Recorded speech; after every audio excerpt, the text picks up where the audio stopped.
Ay.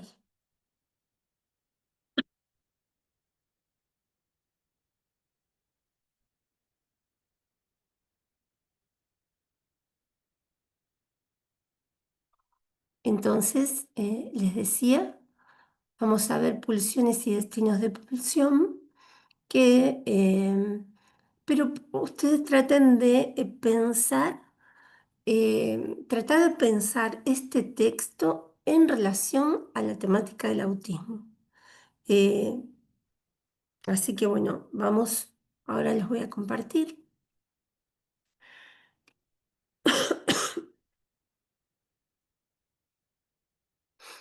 No,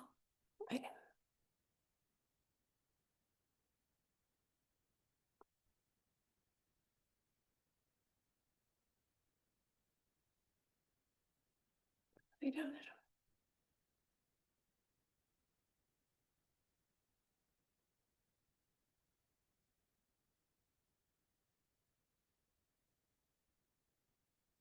no veo, esperen que no encuentro la pantalla.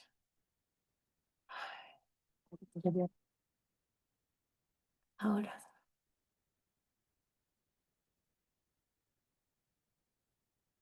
acá.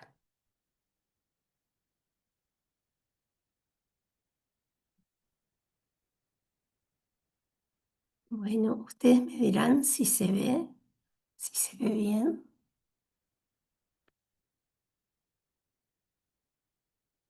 A ver,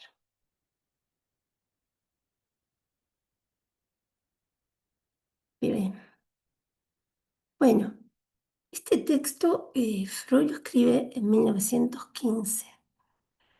Eh, es interesante porque retoma mucho de lo que nosotros ya vimos cuando vimos el proyecto, que Freud nos decía en el proyecto, nos decía que del estímulo externo podíamos desembarazarnos mediante acciones de huida, ¿no? Movimientos musculares reflejos eh, nos ayudaban a defendernos de lo que eran estímulos exteriores. Llámese una luz, llámese el ejemplo más simple, pongo la mano en el fuego y la saco de manera refleja. De manera refleja quiere decir, quiere decir que existen dispositivos biológicos, ¿no? Nuestro organismo escuchen que estoy hablando de organismo. Nuestro organismo está dotado de dispositivos biológicos que nos permiten desembarazarnos de ciertas amenazas externas, amenazas que provienen del exterior. Em, Hasta ahí bárbaro. El problema es que existen otro tipo de estímulos de los que no nos podemos sustraer mediante acciones de huida. No nos podemos defender a través de movimientos musculares reflejos, ni a través de salir corriendo, ¿sí? Que son los estímulos que provienen del propio interior corporal, ¿sí? Freud en el proyecto toma el ejemplo paradigmático del hambre, ¿sí? Y de la tensión sexual, ¿no?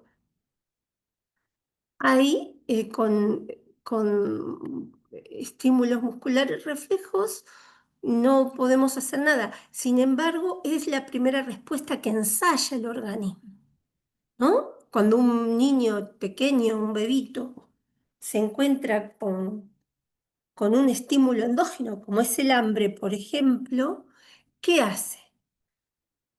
Berrea, patalea, llora, grita, ¿no? Muestra todo su cuerpito, muestra esa desesperación. Entonces aparece el otro auxiliador, el otro de los primeros cuidados, y remedia con su acción específica ese estado de desamparo, de desvalimiento con el que nace el cachorro humano. Bueno, hasta ahí estábamos en el proyecto, 1895. Freud, en las primeras páginas de este texto que estamos viendo hoy, entonces a diferenciar algo que se distingue del estímulo, y va a ser la pulsión. Iba a decir que es un estímulo para lo psíquico. Ya no es un movimiento muscular reflejo, ya implica algo a nivel de lo psíquico, ¿sí? Eh, en la definición que da Freud en este texto de pulsiones y destinos de pulsión, vamos a ver un poco esa definición ahora. Es una definición muy importante que me parece que saber esa definición sería saber pulsión, ¿no? No tanto para que la sepan de memoria, pero sí para que puedan desmenuzar esa definición. En esa definición, Freud va a decir que la pulsión es un concepto límite entre lo anímico y lo somático, ¿sí? Es decir, entre lo psíquico, el plano de lo anímico, de lo mental, si quieren, y lo somático, es decir, el campo del cuerpo. Y es interesante que lo plantee como un concepto límite, está limitando, ¿eh? Em, porque también es un concepto límite entre el psicoanálisis y otros campos epistémicos. Es un límite entre el psicoanálisis y otros campos del saber. A veces cuando nosotros hablamos o contamos un caso clínico, muchas veces se nos mete la biología, la medicina, ¿no? Y tenemos que hacer un esfuerzo para ver qué hay de lo biológico, ¿no? De pensar ese cuerpo como un cuerpo orgánico o pensarlo como un cuerpo pulsional, ¿no? Que la verdad que es importante pensar que lo que es la salida de la animalidad implica que vamos a hablar de un cuerpo pulsional. Y si hablamos de un cuerpo pulsional, bueno, ese es el campo del psicoanálisis. Es decir, nosotros en el campo del psicoanálisis no trabajamos sobre el organismo, sobre los músculos, sobre las fibras nerviosas, ¿no? Eso se lo dejamos a otros campos del saber. Eso lo va a hacer la medicina, lo hace la biología, lo hace, en fin.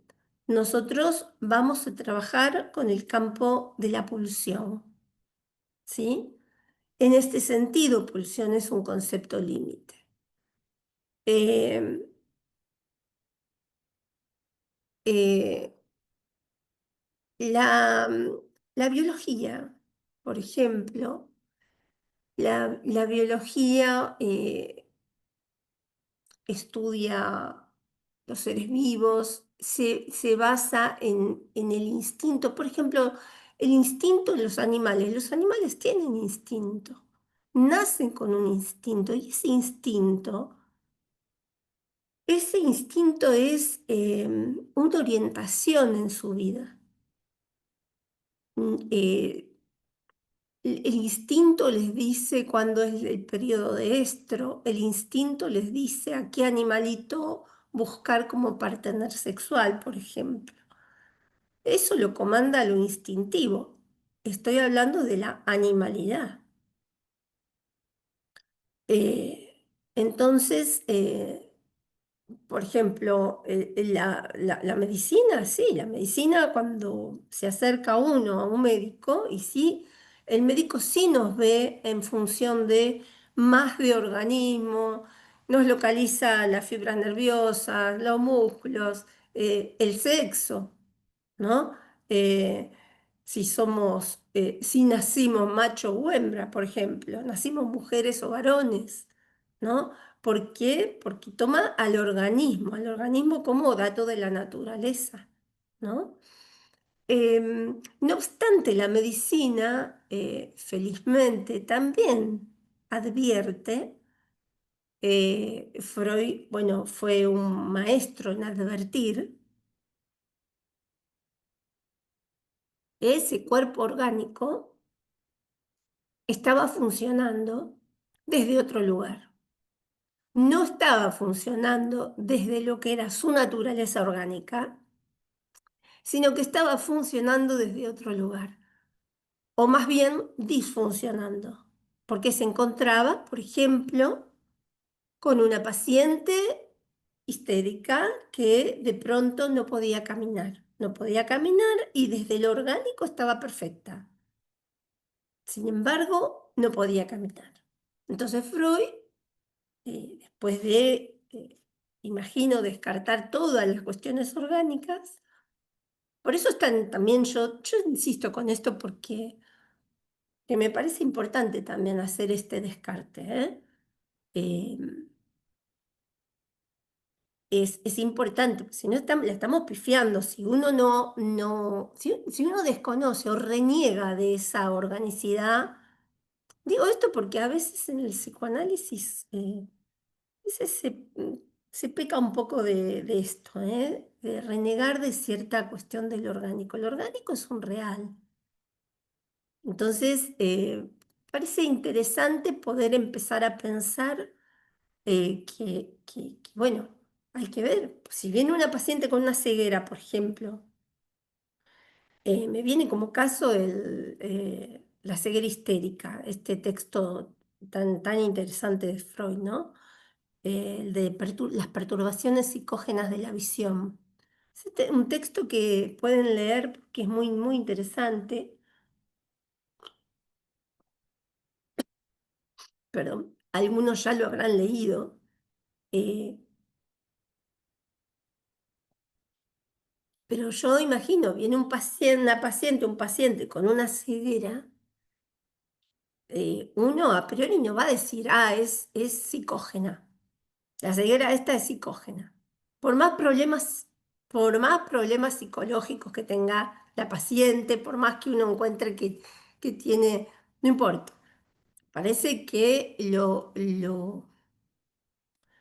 correcto es que esa paciente sea investigada, sea estudiada a nivel del orgánico, porque por ahí realmente el escotoma lo tenemos nosotros, que no vemos que esa persona tiene algo realmente grave, por ejemplo, a nivel de la vista.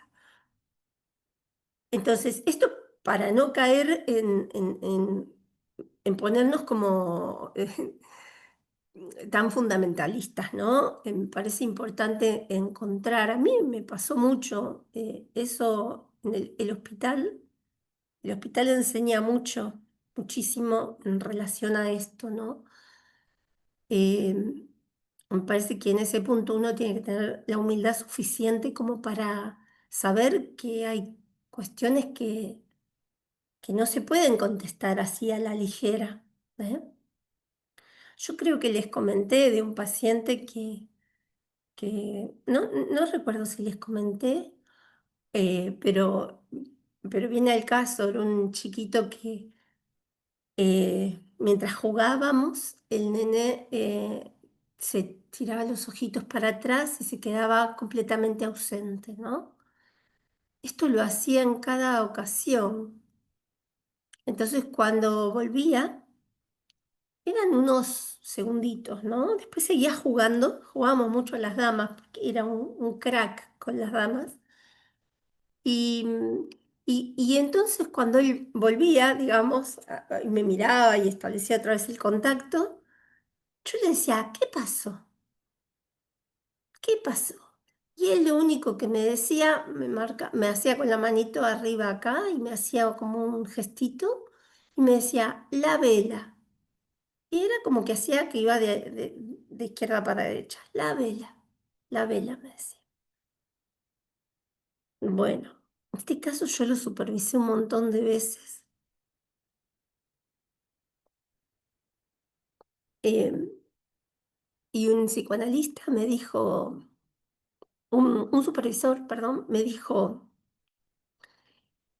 claro, la vela es la abuela, que es cierto que este chiquito, la abuela se le había muerto hacía poco tiempo, lo cual no fue tan traumático para él de manera directa, pero sí lo fue de manera indirecta, porque la abuela era el soporte psíquico de la madre de él. Entonces, cuando muere la abuela, que era la madre se desencadena y la madre queda completamente eh, desbarrancada. O sea, la mamá estaba, pobrecita, muy vulnerable, muy lábil psíquicamente hablando. Eh, entonces, daba para pensar que la vela era la abuela. Bueno, sin embargo, a mí me hacía ruido esta forma de tirar los ojitos para atrás. Así que el chiquito se atendía en neurología en otro lado. Y bueno, y aprovechando que estoy el hecho de estar en un hospital también, me permitía esto y ya le dije al papá, digo, le dije, mirá, a mí me inquieta esto que él hace. Papá me dice que sí, que él hace eso en la casa también. Él lo llevó a neuro. Y en neuro ahí delante mío la doctora lo ve eh, y automáticamente le hace una prueba de hiperventilación y el niño empieza a mostrar una conducta convulsiva. Y en realidad era un chiquito con epilepsia. Por supuesto que lo medicaron ahí mismo. eh, Pero digo esto porque es importante. A ver, yo podía haberme pasado años interpretando la abuela, que era verdad que era una familia con un montón de problemáticas desde lo emocional. Sí, era verdad que el chiquito tenía problemas psicológicos. Sí, muchos. Pero también había algo del campo del orgánico. ¿Sí? Había algo en su cerebro. A ese niño lo trataron desde el orgánico y dejó de ver la vela. No es que el chiquito alucinaba, la vela era como el aura epiléptica. Mm, Antes del ataque epiléptico muchas veces aparece un aura, ¿no? Que es como una lucecita. Era todo lo que él podía decir. Después no podía contar más nada de ese episodio él.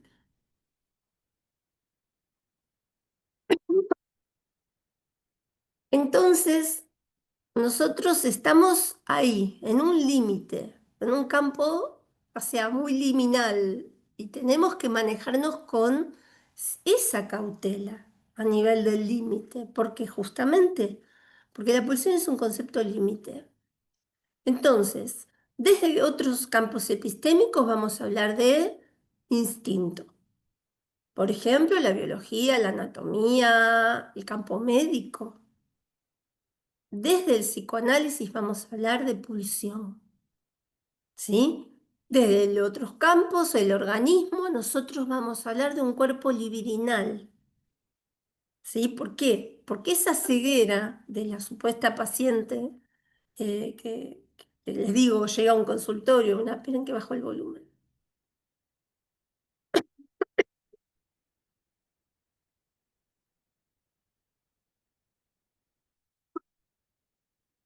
eh, llega una paciente con una ceguera, ¿no? Nosotros a priori no vamos a decir, se trata de una ceguera histérica, no. ¿Qué hacemos? Entonces, ¿nosotros qué hacemos en ese caso?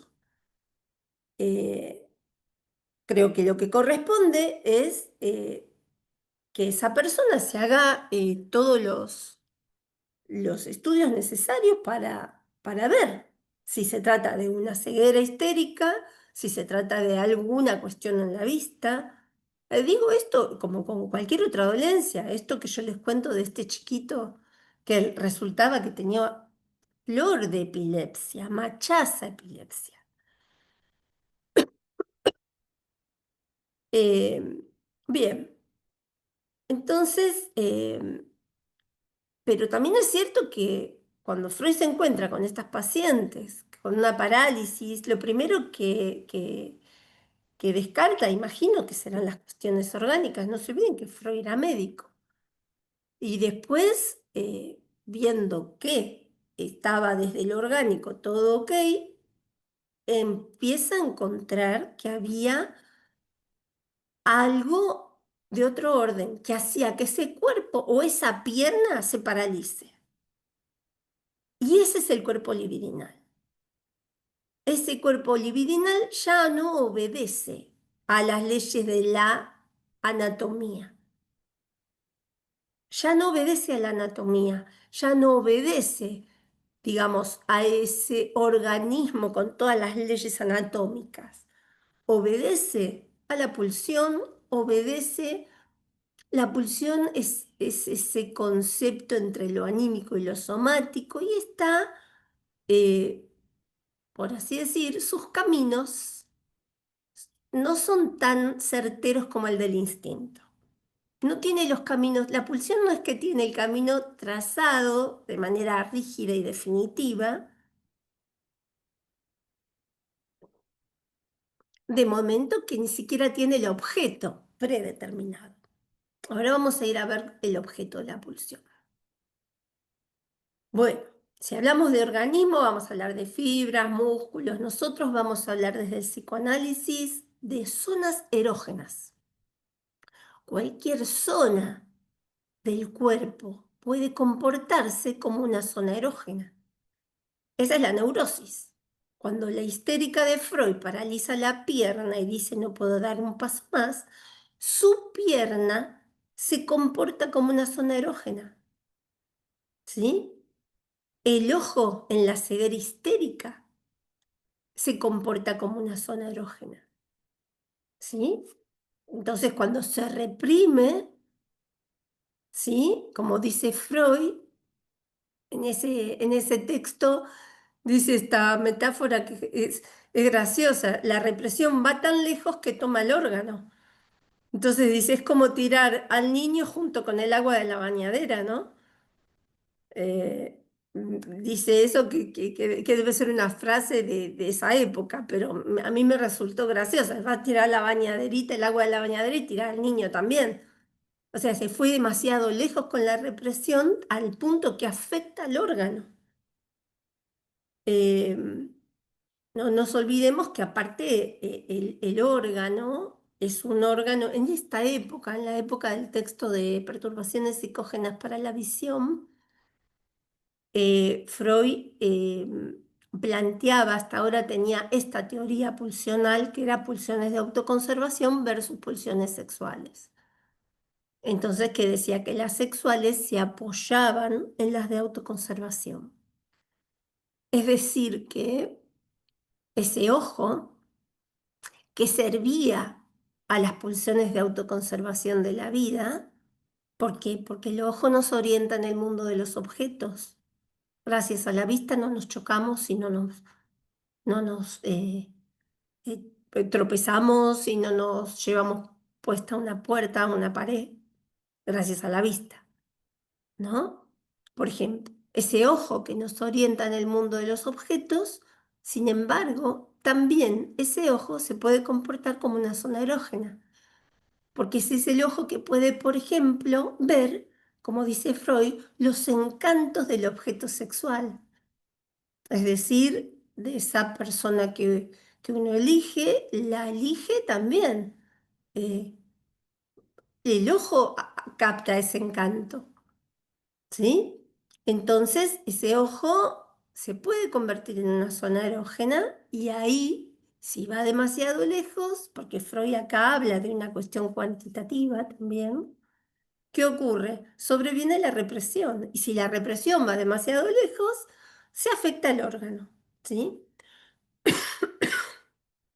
Bien, entonces, eh, este sería un poco marcar el límite, ¿no? Pensar que este cuerpo, y esto también es muy importante para pensar la cuestión del autismo, Bueno, desde ya la posición sexuada. Una cosa es nacer macho o hembra según tengamos genitales masculinos o femeninos, y otra cosa es asumir una posición sexuada.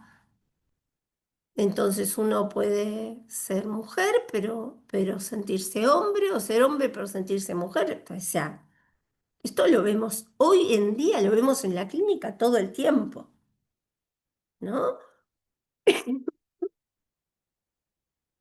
Esa es la posición sexuada. Y esa posición sexuada, bueno, no siempre coincide con el dato de la naturaleza. Porque se asume una posición sexuada y se asume en virtud de acciones psíquicas. Es decir, acuérdense las identificaciones. Cuando Freud en Introducción al Narcisismo dice, salimos del autoerotismo a través de una nueva acción psíquica. Esa nueva acción psíquica o acto psíquico es la identificación. Y ahí asumimos un cuerpo propio. El cuerpo propio se asume. También es una posición, pero no es un dato de la naturaleza, ese cuerpo. El organismo sí, el organismo es un dato de la naturaleza, ¿sí? Cuando nace un bebito y uno ve los deditos, ve que tiene todo, ese es su organismo. Todo le está funcionando bien, ese es su organismo. Pero el cuerpito que finalmente un niño, cuando el niño chiquito hace con las manitos y no sabe que esa manito que va por ahí es su manito, asume en determinado momento que ese cuerpo es su cuerpito, pero muchas veces no lo asume. Entonces muchas veces nos encontramos que ese cuerpo podría no tenerlo. ¿Y cuándo lo vemos, por ejemplo, esto en los casos de autismo?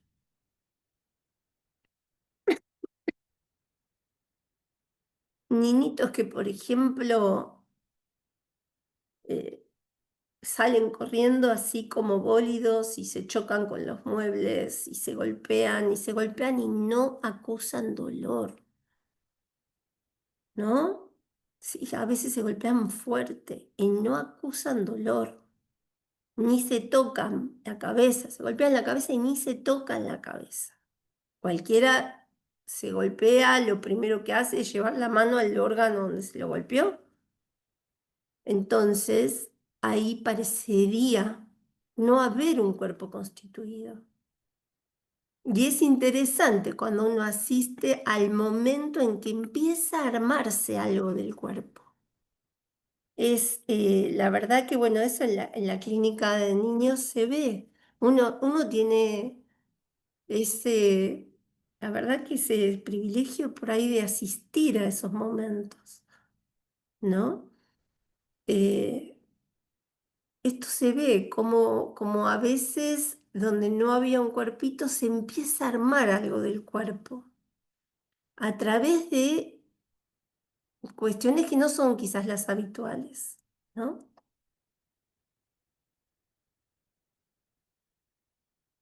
Ustedes saben que, eh, bueno, en lo que es la terapia con animales, yo tenía por ahí la ocasión de ver muchas veces y de escuchar testimonios, ¿no? De gente que, sobre todo papás de niños con autismo, que me decían, ¿no? Como que el perrito, tenía un perrito en su casa, ¿no? Y como que el perrito le prestaba cuerpo muchas veces al nene. Es decir, que el nene, el perro se le pegaba al cuerpo y el nene caminaba pegadito al cuerpo, casi eh, como que el perrito lo iba como guiando y ahí empieza a aparecer algo del límite corporal, a veces de manera muy precaria, ¿no?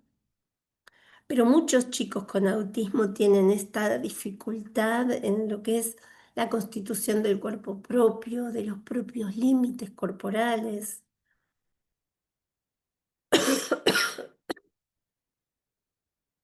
Eh, Muchos chiquitos, por ejemplo, se les colocan unos chalequitos con peso, ¿no? Como con pesita para que sientan el propio límite.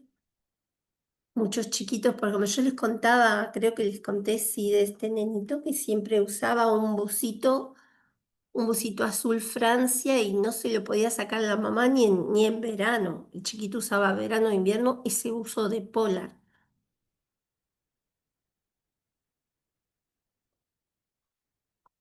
No, no se lo podían sacar. Y cuando la mamá se lo sacaba, eran unos escándalos, ¿no?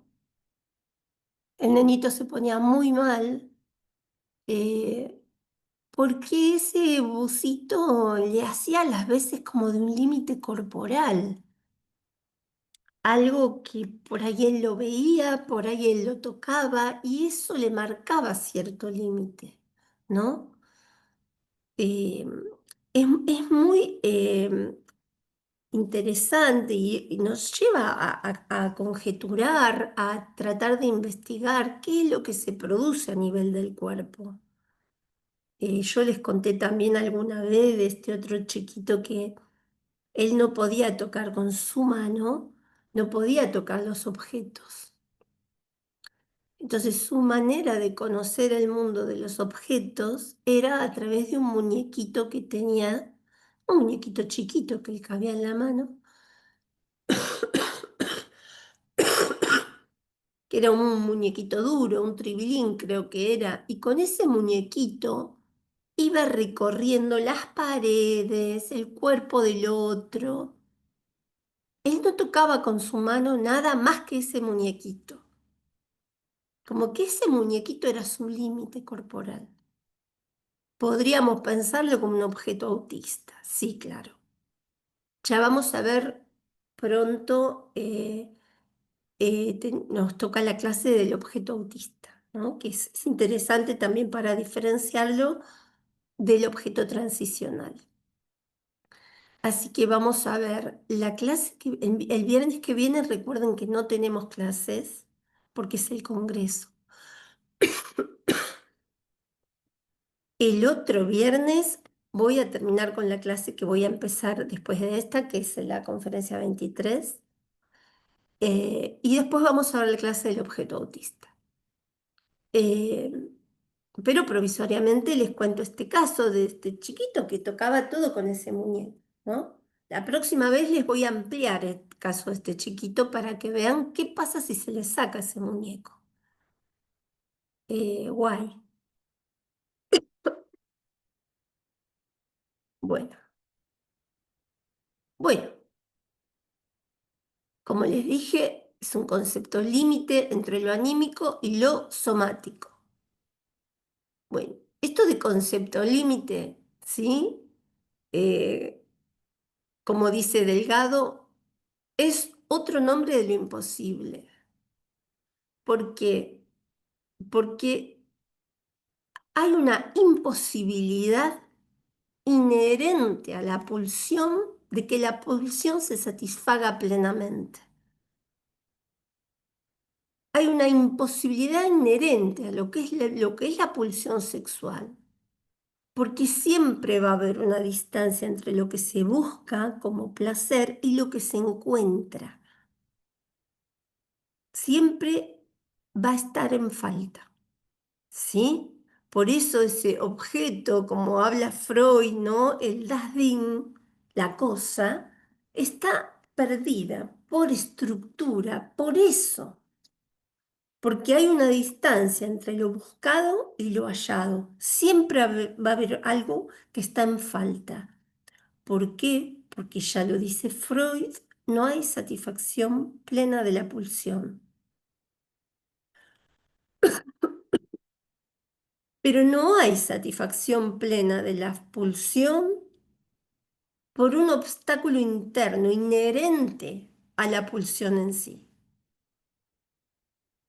Es un obstáculo interno, no es que la pulsión no se satisface porque, no le dimos tal cosa. no, no, porque así lo tuviera todo, no se va a satisfacer, siempre va a estar en falta. Por eso también la pulsión es un concepto límite, porque hay un imposible constituyente, como si dijésemos un agujero en la estructura, ¿no? Eh, bueno, vamos a las primeras páginas del texto. Esto yo se lo sabía, lo habíamos trabajado cuando trabajamos el proyecto.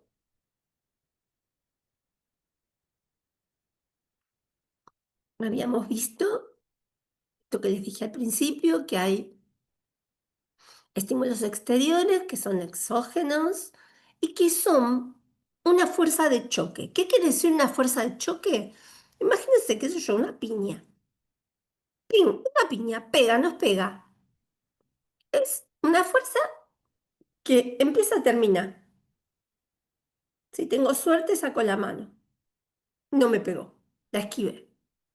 Entonces, con mi acción motriz puedo huir. Me puedo desembarazar de ese estímulo porque es un estímulo de choque. Dura lo que dura la acción. En cambio, los estímulos endógenos, que son los pulsionales, son una fuerza constante. Quiere decir que sean una fuerza constante, que para desembarazarme de ese estímulo voy a tener que estar constantemente en huida. Y uno no puede vivir constantemente en huida. No puede vivir constantemente en acción motriz. Y estímulos endógenos hay constantemente, porque son una fuerza constante. Fuerza constante es otro nombre de la pulsión. Fuerza constante está en la definición de pulsión. ¿Sí? Ese esfuerzo constante, es otro nombre de la pulsión. Eh, ¿Y cómo se remedia entonces ese estímulo endógeno? No sin el otro. No se remedia sin esa acción específica en manos del otro de los primeros cuidados. No sin el otro. Un niño sin el otro de los primeros cuidados sucumbe. Eh, es el otro el que hace una lectura de ese berreo, pataleo, de los gritos del niño, y el otro dice, tendrá hambre, tendrá frío, le duele tal cosa. Lo agarra upa, lo mima. Más tarde el niño se satisface. Más tarde el niño le empieza a sonreír al otro y se da entre el otro y el niño esto que Freud llama la Verständigung o comunicación, es ese entendimiento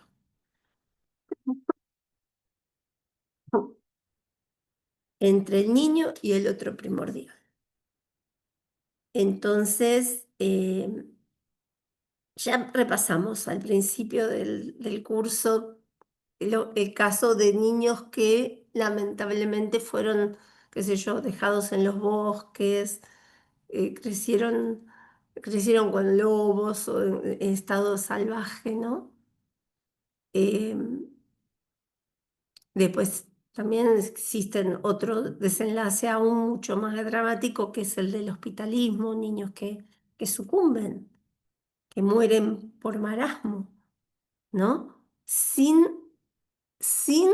ese otro primordial. Porque ese otro primordial, cuando le da el pecho al niño, a la madre, o la teta, digo, la mamadera, cuando el otro hace eso, hace algo que es mucho más que alimentarlo.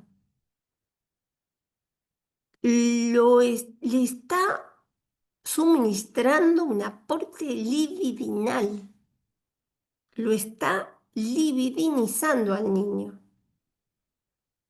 lo está embadurnando libidinalmente, por decirlo de un modo. Y y eso es un nutriente fundamental, porque ese es el nutriente que hace que el niño, por ejemplo, no muera de marasmo, ¿no? Bueno, en el libro de Pulsiones y Destinos de Pulsión, por esto quiero ir un poquito más bien rápido, porque lo tienen todo en el libro y esto, aparte, es algo que seguro que tuvieron que haber estudiado en la facultad. Pero recordar un poquito los caracteres de la pulsión. Acuérdense que la pulsión proviene de fuentes de estímulo endógeno. ¿Qué quiere decir? Del propio interior corporal. La pulsión nace, su fuente de origen es el propio cuerpo. ¿Eh?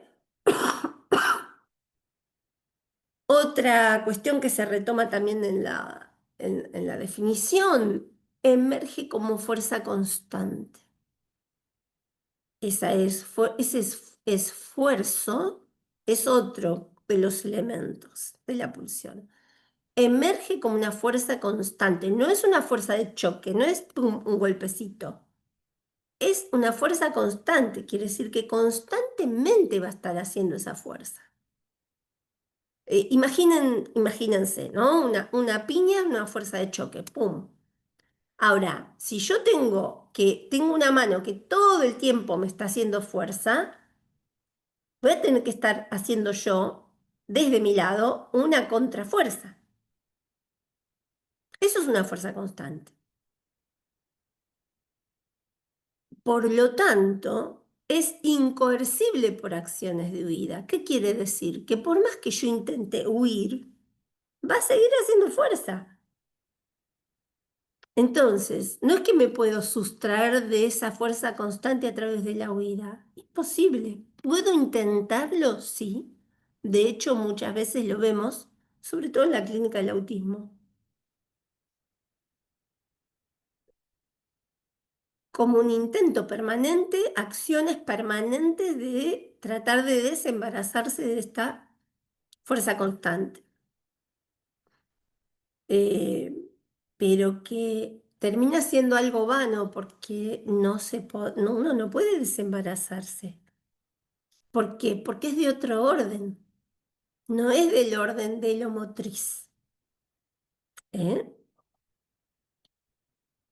En el montaje, ahora les voy a hablar de los elementos de la pulsión.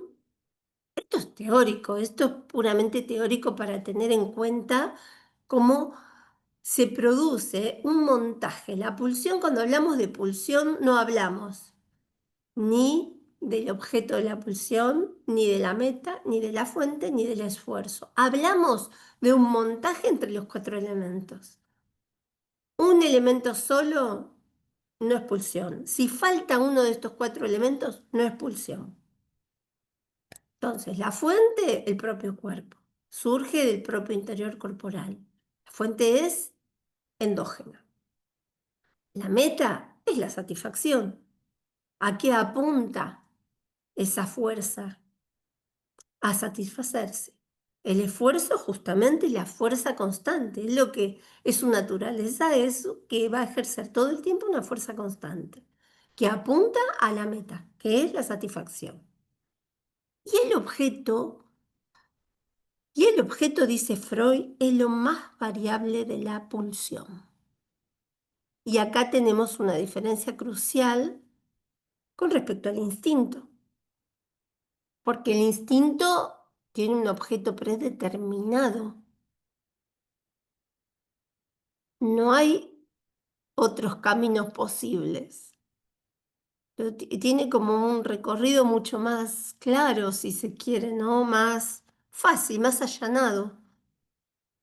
Pero acá el objeto de la pulsión no está dado de entrada, sino que la pulsión va a encontrar un objeto contingentemente.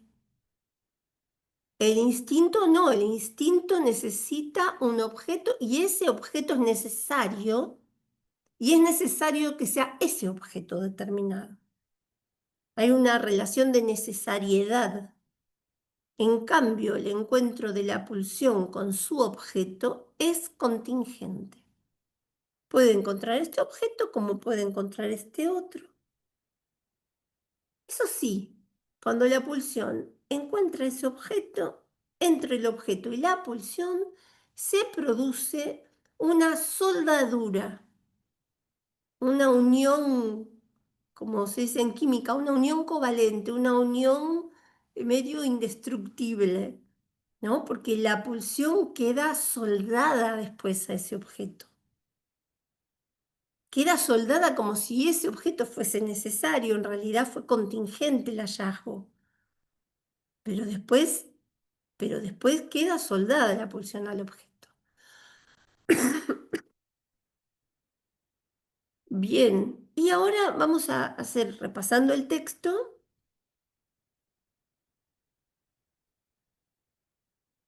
vamos a repasar los destinos de la pulsión. El título del libro es Pulsiones y destinos de pulsión. Ese es el título. Y si repasamos esto, ¿cuáles son los destinos? ¿Qué quiere decir Freud con destinos de la pulsión? Los menciona, ¿no? El trastorno hacia lo contrario, la vuelta hacia la propia persona, la represión, la sublimación. Y, y podemos considerar un quinto destino que no lo menciona en el libro de Pulsiones y Destinos de Pulsión, pero en el libro que sigue a Pulsiones y Destinos de Pulsión, que es la represión, eh,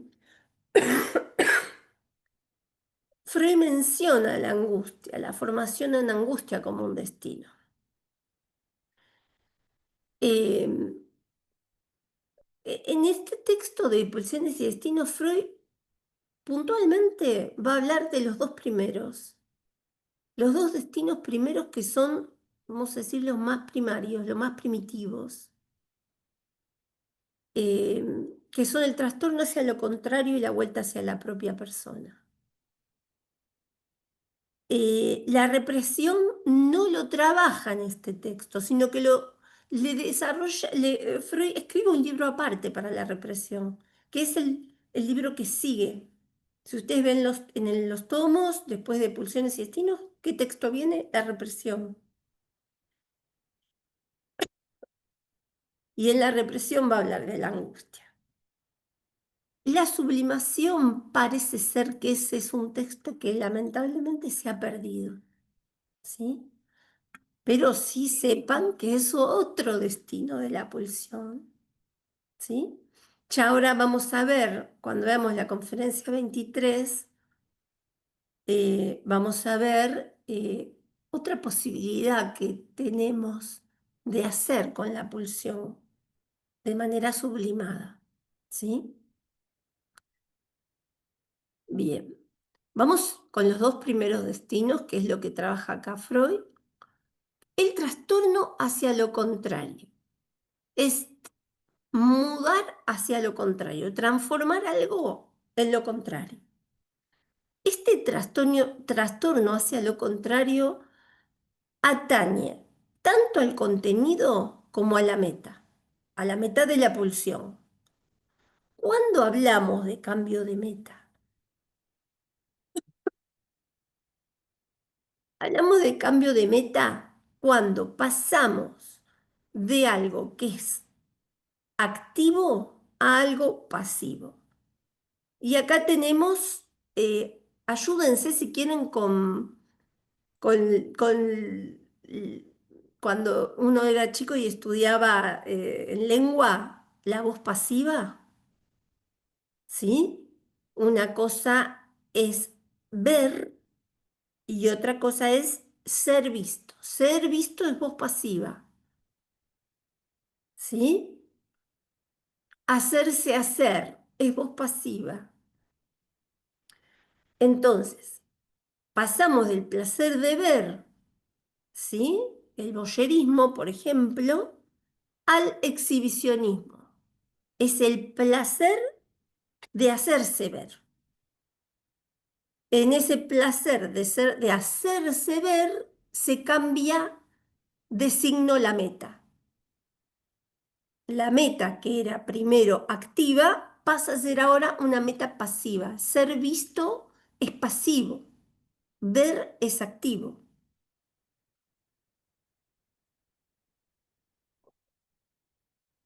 Esto Freud lo mismo con otro cambio de meta que es, por ejemplo, martirizar en el sadismo, por ejemplo. Martirizar es activo, martirizar al otro. Ser martirizado es pasivo.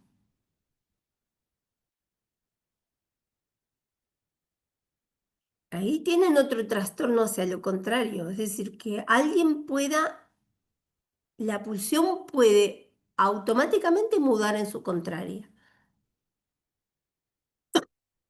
Mirar, ser mirado.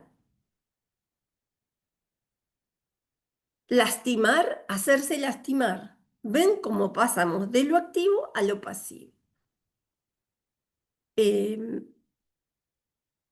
Eso es cuando esta mudanza atañe a la meta de la pulsión. Pero también puede ser que esta mudanza se refiere al contenido. Y acá Freud se despliega un montón en el libro de lo que él llama la mudanza del amor al odio, ¿no? Pasar de amar a odiar con todo tu ser, ¿no? Esto también se ve.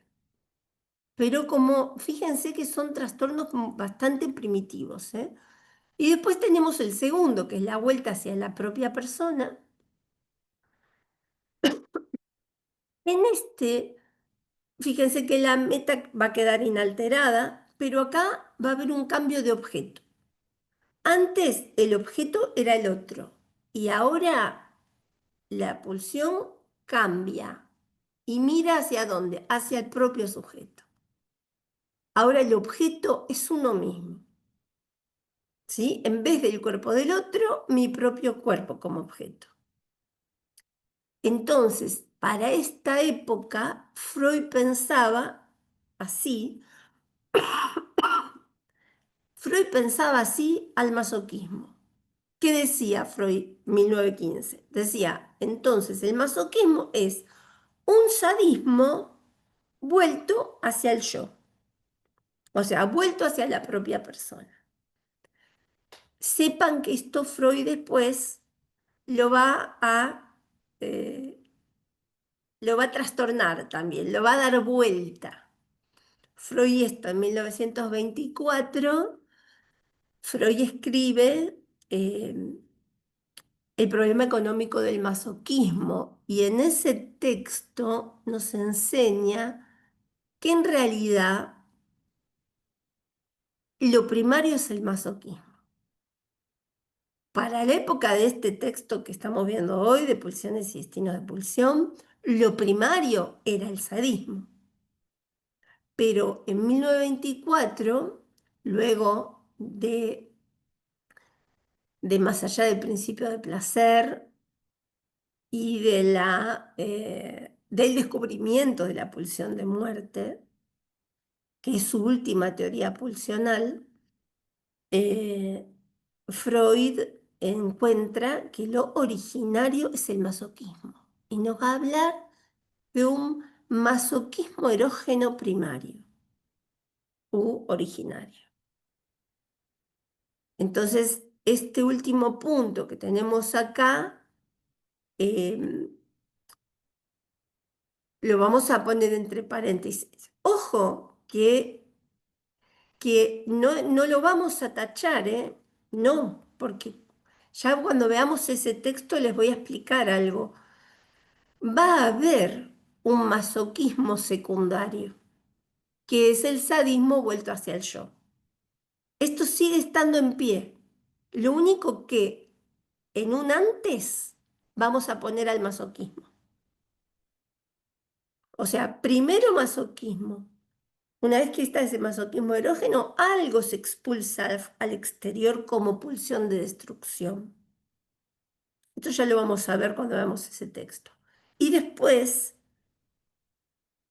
esa pulsión de destrucción, podemos pensar también sadismo en el afuera, para con el afuera, algo de esto puede volver al yo. Y ahí sí, es un masoquismo, ¿sí?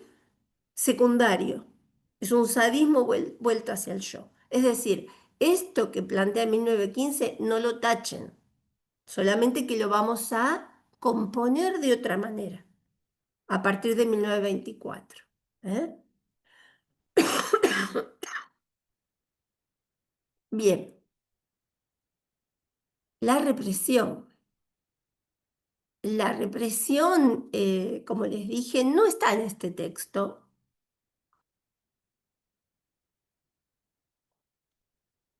eh, pero vamos a elaborar algunas cuestiones en relación a la represión. Recuerden que la represión es el mecanismo por excelencia de la neurosis. No todo el mundo tiene la posibilidad de reprimir. Es decir, esto que son destinos de la pulsión, que son defensas, defensas contra la fuerza pulsional. Es decir, ¿cómo me defiendo de la pulsión? Voy un minuto para atrás para ver, no lo dije esto. Acuérdense, esta pulsión que es una fuerza, imaginémoslo para tenerlo por ahí hasta más, para que no sea un repetir. Me defiendo de esta fuerza que procede de mi propio interior corporal, que es perturbante, porque es una fuerza constante. Hay que darle un cauce, porque de otra forma me enferma. Algo hay que hacer con esta fuerza. Es vital, claro que es vital, pero es constante. Entonces, la manera de defenderse de esta fuerza pulsional, ¿sí? Es transformarse hacia lo contrario, volverse hacia la propia persona, reprimir algo de esto, sublimar algo de esto o transformar en angustia. ¿Se entiende? Esto me parece que es clave porque si no queda como muy, me da la sensación que uno por ahí dice destino de la pulsión. Destino, los destinos es qué hacemos con esta fuerza inherente, ¿no? Eh, inherente al individuo, que, que, que es una fuerza perturbante. Freud decía que tenía este potencial perturbante antes incluso de hablar de pulsión. Eh, Freud, este texto lo escribe en 1915, pero él ya hablaba, acuérdense que en textos muy, muy de su primera etapa, hablaba de una fuente independiente de desprendimiento de displacer, ¿sí? Un monto de estímulo endógeno, ¿sí? Ya desde el proyecto hablaba de monto de estímulo endógeno, desde los primeros textos. Hablaba de la famosa hipótesis auxiliar de él, de esa fuerza, de ese monto de estímulo, fuente independiente de desprendimiento de displacer, algo que sí o sí aparece con esta potencialidad perturbadora. Entonces, ¿qué hacemos con esto? Con esta fuerza. ¿La transformamos en lo contrario? ¿La volvemos hacia la propia persona? Bien, esos son los dos destinos más primarios que podemos ensayar. Después tenemos la represión. Ay, esperen que me fui muy... Ay, ¿qué hice? No, por acá. Después tenemos la represión. La represión entonces es una defensa bastante superior, ¿no? A nivel de, si la tenemos que valorar como mecanismo. Eh, es un mecanismo psíquico bastante mejor constituido y con bastantes más firuletes que los dos anteriores, que son más simples. Lo otro anterior es más simple, transformo en lo contrario. Transformo en lo contrario. O cambio de objeto, vuelvo a ser mi propia persona. Simple. Esto es mucho más elaborado.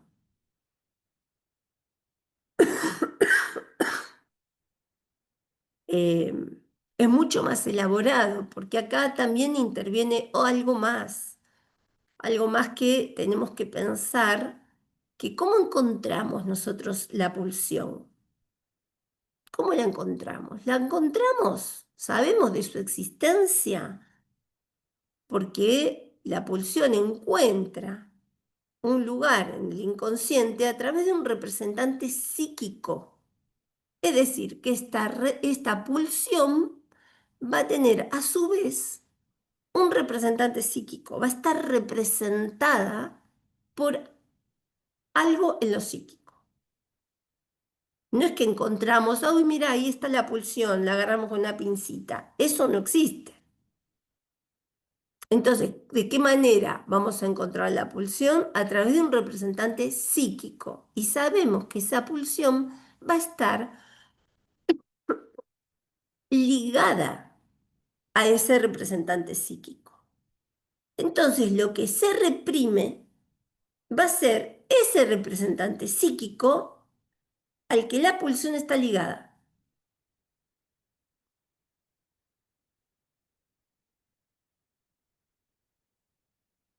Cuando, cuando decimos la histérica paraliza el brazo,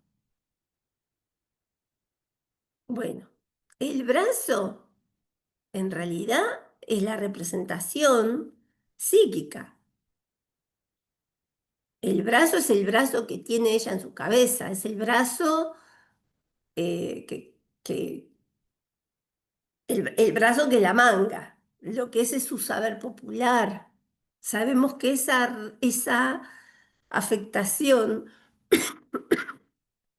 eso que es reprimido, en realidad no es el brazo como organismo. ¿Se dan cuenta la diferencia entre organismo y pulsión? Estamos en el campo de la pulsión. Ahí lo que es reprimido es el representante. A veces, a veces cuando los alumnos en psicoanálisis, yo doy psicoanálisis en la Facu, psicoanálisis Freud, y los alumnos ponen que en la histeria de conversión el afecto va al cuerpo, ¿no?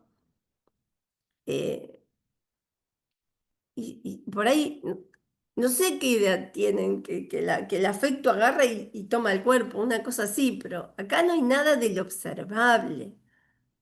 Acá lo que justamente se reprime es ese representante psíquico que está ligado a la pulsión sexual y, y queda reprimido. ¿M? Queda reprimido, mientras que si se reprime exitosamente no nos enteramos de nada. Es un éxito. Tampoco, tampoco habría síntoma neurótico. Si la represión no falla, no hay síntoma neurótico. Pero suele fallar, suele fallar. Entonces, cuando se reprime el representante psíquico de la pulsión, ustedes imagínense estas dos caras, ¿no? La cara de representante psíquico y la cara de afecto, porque es una fuerza constante. Acá hay una cuestión que es el monto de afecto.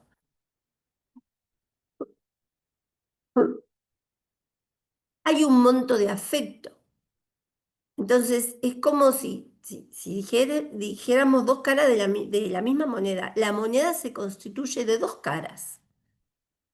Una es la representacional y la otra es el monto de afecto. En la neurosis lo que se produce, como decía Freud, era un divorcio entre la representación y el monto de afecto. La representación sufre los destinos de la represión, es decir, esa representación se aleja de la conciencia, se aparta, se reprime para que quede aislada y separada del interjuego de asociaciones con otras representaciones. Se la saca de juego a la representación, no al afecto. El monto de afecto no se reprime. Es decir, esa fuerza pulsional no se reprime. Esta insiste en satisfacerse. Por eso falla la represión. Y cuando nos encontramos con los síntomas neuróticos, ¿qué son? Son un fracaso de la defensa. Es un retorno de lo reprimido. Es decir, ese representante que había sido apartado de la conciencia por ser una representación sexual inconciliable, etcétera, etcétera, como ahí está la fuerza constante y como ahí esta pulsión irreprimible nunca descansa, sino que insiste, eh, reaparece. Entonces, pero reaparece de manera disfrazada. Por eso aparece el síntoma como formación de compromiso. Compromiso entre lo reprimido y lo represor, ¿no? Es un compromiso, ¿no? No aparece tal cual estaba antes, pero aparece de otro modo, un poquito camuflada, disfrazada. Entonces paraliza la pierna. Paraliza la pierna, nadie puede adivinar que en realidad en la base de esa parálisis hay una representación sexual eh, que finalmente, el caso este que les cuento de la paciente de Freud, era no puedo dar un paso más hacia ese amor prohibido que tenía ahí con su cuñado. O que deseaba, mejor dicho.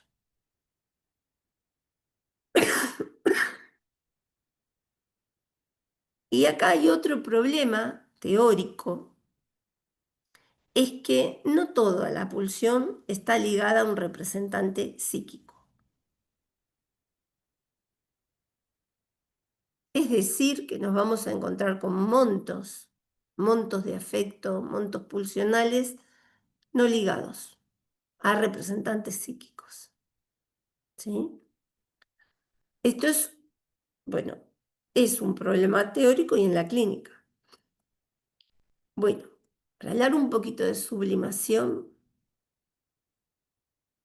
hoy vamos a terminar con este texto porque estoy haciendo un tremendo esfuerzo para hablar.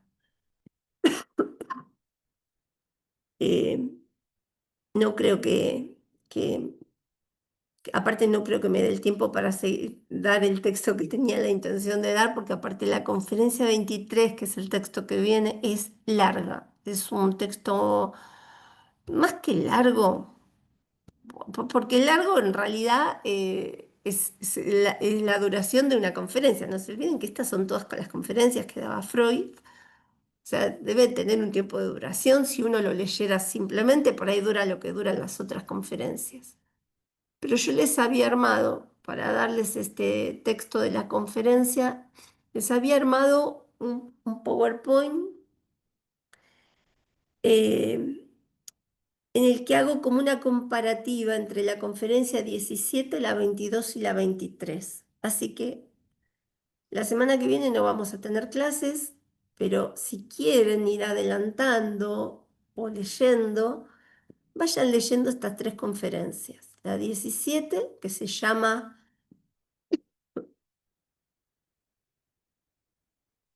El sentido de los síntomas, la 22 y la 23, que es el camino de la formación de síntomas. Eh, bueno, vamos a seguir un poquito con sublimación. La sublimación, esta sí atañe a la meta de la pulsión. Voy para atrás para que no se hagan lío, voy para atrás un minuto. Miren lo que es la meta. Acuérdense que podía referirse a la meta o al contenido. Fíjense, cambio de meta, de activa a pasiva, ¿sí? Esto es el cambio de meta, de activo a pasivo. La sublimación atañe a la meta. Eh, la pulsión se lanza a otra meta, pero es una meta distante de la satisfacción sexual directa. Hay una desviación respecto de lo sexual. Pero es muy interesante porque se aparta de lo sexual sin que opere una represión. La represión también se aparta de lo sexual, ¿no? Esta representación sexual inconciliable para el yo se reprimía, se mandaba, como decía Freud al principio, a un grupo psíquico separado para sacarla del interjuego del resto de las asociaciones. Se aparta entonces eh, esa representación, se aísla. Pero acá la pulsión se lanza hacia otra meta que toma distancia de lo que es la satisfacción sexual directa. Entonces, ¿dónde podemos ver esto? En que uno empieza a libidinizar otras cosas. Un objeto que puede ser el objeto de arte. Las prácticas artísticas son sublimatorias. El artista sublima. El artista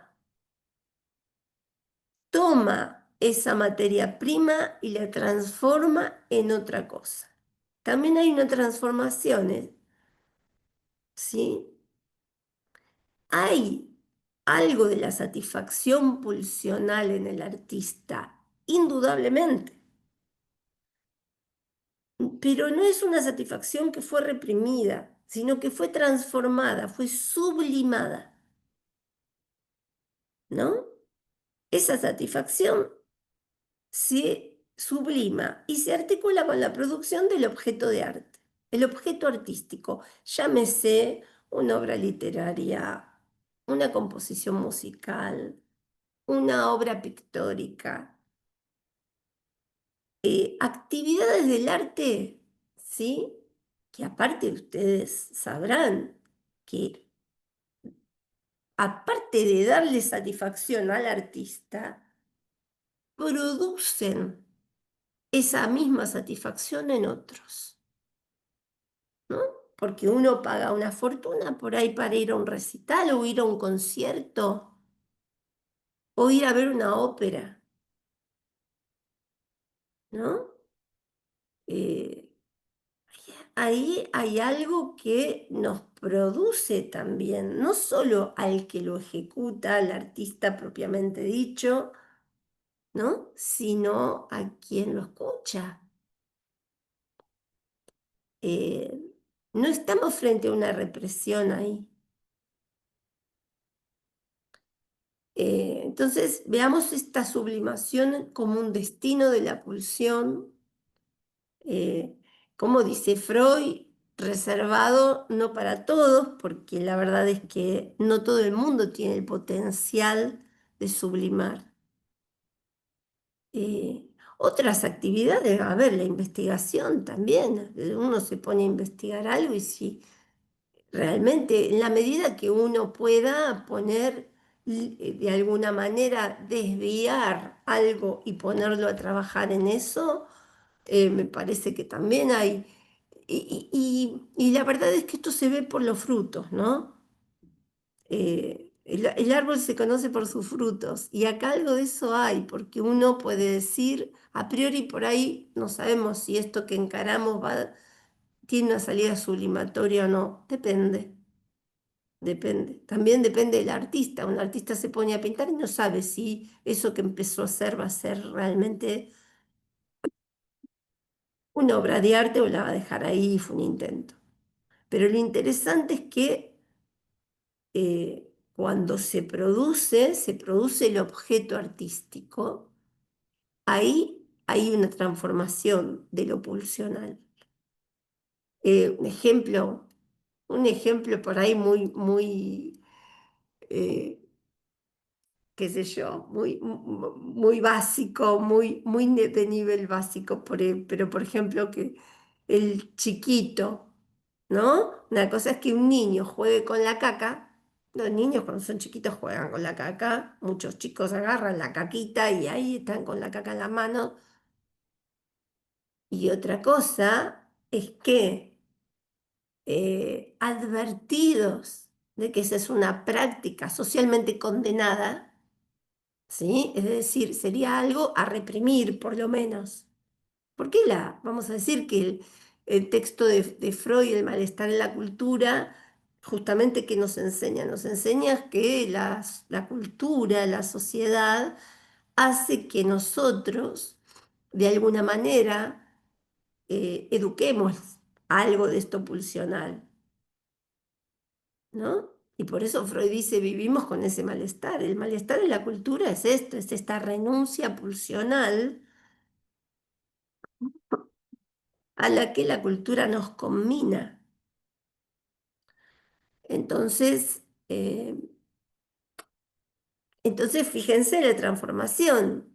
Ese niño deja de jugar con la caca y el día de mañana es un escultor y hace obras maravillosas, por ejemplo, con arcilla o con, qué sé yo, ¿no? Transforma, transforma, eh, el- vamos a decir, la meta, eh, y hace una obra de arte, ¿no? Bien. La angustia como destino, eh, acá tenemos que pensar y entender que para la época 1915, cuando escribe el texto La represión y este de pulsiones y destinos de pulsión, son del mismo año. La angustia eh, corresponde hablar ya de la segunda teoría de la angustia. La primera teoría de la angustia era la que Freud planteaba en lo que era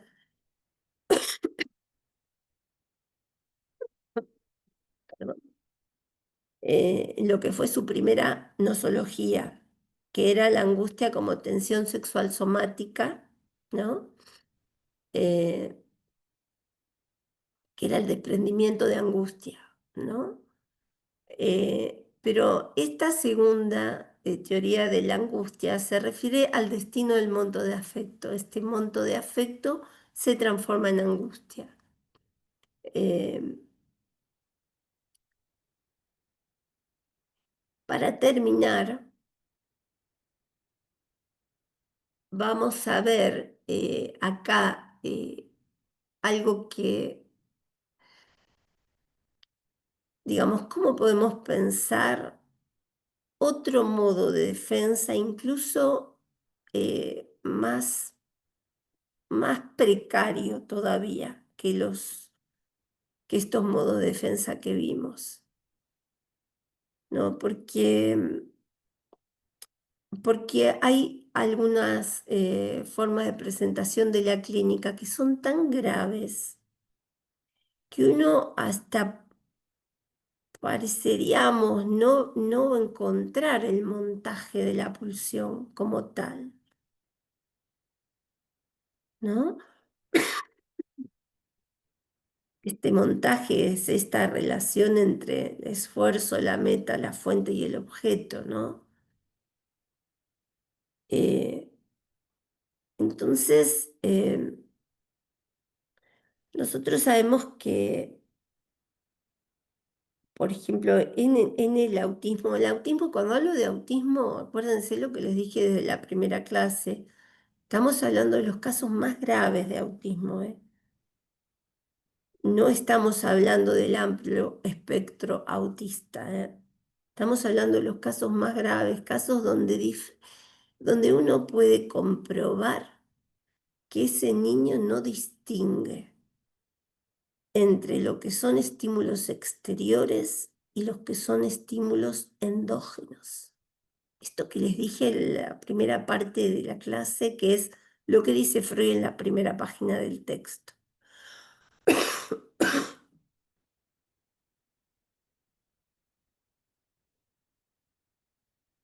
Freud en la primera página, como les dije al principio, distingue.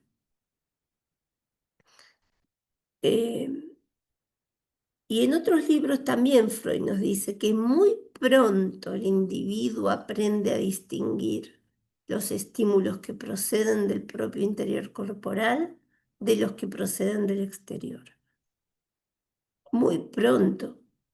¿Cuándo aprende? Cuando se da cuenta que hay una serie de estímulos de los que no puede sustraerse a través de las consabidas acciones de huida, acciones motrices.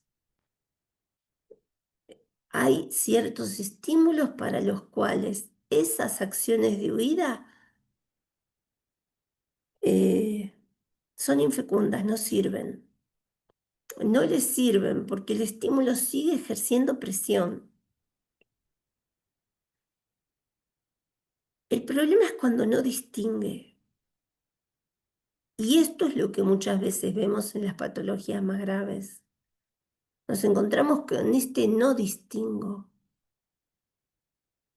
¿no? Y vemos niños que persisten en desembarazarse de estímulos endógenos a través de respuestas automáticas masivas, de respuestas, por ejemplo, motoras, ¿no?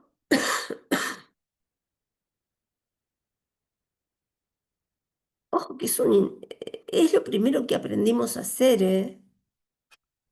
Porque la primera respuesta es la respuesta biológica, la primera respuesta es la respuesta refleja. El berreo, el pataleo, nacimos con eso, dotados de esa posibilidad de defensa. El problema es que pronto nos damos cuenta de que eso es infructuoso para otra serie de estímulos, que son los endógenos. Cuando nosotros advertimos, entonces, este primer distingo lo llama Freud, este primer distingo hace progresar al aparato anímico. Podemos decir que nuestro psiquismo progresa en función de este primer distingo. Pero si nosotros no distinguimos, este progreso queda obturado, queda impedido, se ve detenido. Entonces el desarrollo psíquico va a quedar detenido en las fases más tempranas. Ese psiquismo, podríamos pensar, no progresa de la manera estándar. No progresa porque cuando nosotros distinguimos el estímulo externo del interior, también empezamos a separar nuestro propio interior de un primer exterior. Es esta distinción básica, yo no yo, adentro afuera, yo el otro, ¿no? Acá hay algo que es muy, muy primario, ¿no? Ahora, si no podemos darnos cuenta o percibir esta distinción primordial, ¿sí? Pueden pasar varias cosas. Una es que el mundo exterior quede como algo indiferente, es decir, que el niño no catetice nada del mundo exterior. Esto Hay incluso algunas pruebas de otras corrientes psicológicas que no son el psicoanálisis, sin embargo. Que fíjense que, sin embargo, eh, toman los famosos test para ver si el niño es autista o no. Y una de las cuestiones es ver si el niño tiene una actitud exploratoria del mundo de los objetos. No, no dicen del mundo de los objetos, eso decimos los psicoanalistas, pero a ver si el niño sale a explorar el mundo, si se interesa por lo que ve ahí en el consultorio. La primera cosa que yo hago, entra el niño y yo me fijo. Se dio cuenta que hay personas, que hay una repisa repleta de juguetes, que hay un perro. ¿Advierte algo del mundo o el mundo permanece como indiferente? ¿No? Eh, y muchas veces nos encontramos con que efectivamente el mundo permanece como algo indiferente, como que no hay interés, no hay interés, como si no pudiese percibir no pudiese ser este distingo entre el adentro y el afuera. Hay niños autistas muy, muy graves, ¿no? Que por ahí, por ahí la mamá los deja en el consultorio, salen del consultorio y el niño ni siquiera advierte eso, que la mamá se fue. No es que no haga berrinche. Uno puede decir, bueno, no te conformás con nada, porque uno cuando viene un niño y no se puede separar de la mamá, decimos, uy, qué problema, ahora tenemos que trabajar para ver si ayudamos a ese niño a separarse un poquito de la mamá y pueda entrar solito. Pero ojo, porque ese niño que está tan apegado a la mamá no está tan mal.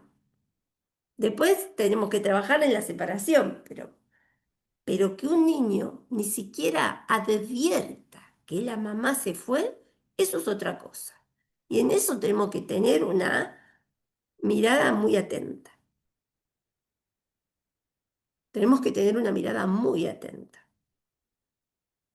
Porque no es lo mismo. No es que decimos, ay, mira qué bien, qué independiente, cómo entró y dejó que la mamá se fuera afuera. No, eso es otra cosa. Este otro niño ni siquiera advirtió que ese otro primordial se iba, ¿no? Entonces, el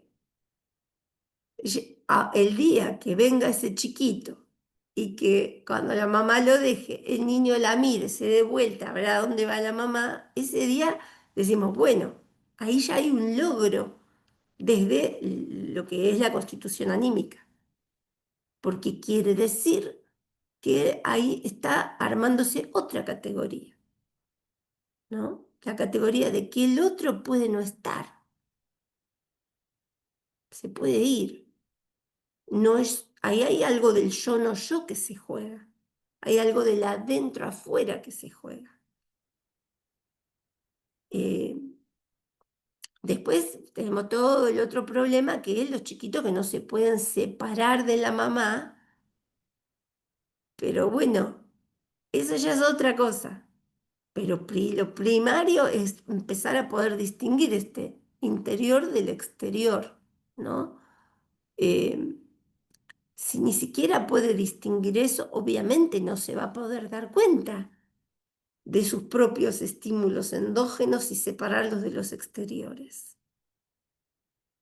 Digo, vamos a decir, uno tampoco sabe, no es que nosotros éramos chiquitos y decíamos, esto es un estímulo endógeno, tampoco lo hacíamos de manera consciente o pensada, simplemente aprendimos que por más que berriemos y pataleemos, si el otro no venía con su acción específica, nuestra atención endógena iba a seguir esforzando. Entonces empezamos a aprender que venía un otro de los primeros cuidados y que ese otro casualmente venía cuando yo lloraba. Entonces aprendimos a llorar, pero a llorar no como el berreo automático del recién nacido, a llorar para llamar. No es lo mismo el grito que el llamado. El llamado implica algo de este primer distingo. El llamado implica ese distingo, porque implica que si yo lloro de determinada manera, el otro va a venir. Entonces implica algo de este primer distingo, de esta primera diferenciación entre yo y no yo, ¿no? Digo esto porque uno puede permanecer en una indiferenciación a este nivel y no saber siquiera que esto que veo acá en lo inmediato es algo otro, diferente del yo como tal, ¿no? Bueno, por hoy terminamos con el PowerPoint, con la clase de pulsiones. No sé si tienen algún comentario o algo que quieran aportar. Es otra mirada del texto de Freud. Eh, Perdón mi voz y mi tos, pero bueno, hoy estoy así y la verdad que no quería suspender porque vamos, ya la clase que viene no vamos a tener. Entonces, pero bueno, no sé, ¿quieren comentar algo? Buen día a todos. ¿Qué tal, María Julia? Te A quería hacer ver, una lo, consulta con respecto a lo último que comentaste. ¿Lo encontramos en ese texto de Pulsiones y Destino? lo del Lo del primer distingo y distingo no distingo. lo vas a encontrar en un pie de página de Pulsiones y Destinos. Es un pie de página que te va a remitir a otro texto de Freud de formulaciones. Gracias, Viviana. Gracias, muchas gracias. Te va a remitir a formulaciones sobre los dos principios del acaecer psíquico, donde Freud habla de esto que te digo, muy pronto el individuo dice, sí, sí, busca un pie de página de pulsiones, vas a ver que te va a remitir, incluso va a hablar del funcionamiento autístico del huevo. Es la única en toda la obra que habla Freud de la palabra autístico, ¿no? Que lo toma de, de, Breuer. Fíjate cómo lo va a tomar y va a decir que muy pronto, es decir, no dice cuándo, pero dice muy pronto, llama la atención también eso, ¿no? Esta capacidad de poder distinguir. Sí, sí. Hacé ese pasaje, si lo encontrás después, me decís bien. Gracias. No, de nada. Bueno, bueno, no sé si tienen algo más, y si no, nos vemos la vez que viene. Eh, y les mando un beso, buen fin de... Que te mejores. Gracias, Ceci, gracias. Chau, un beso, hasta el viernes. Chao, chao, ama. Nos vemos.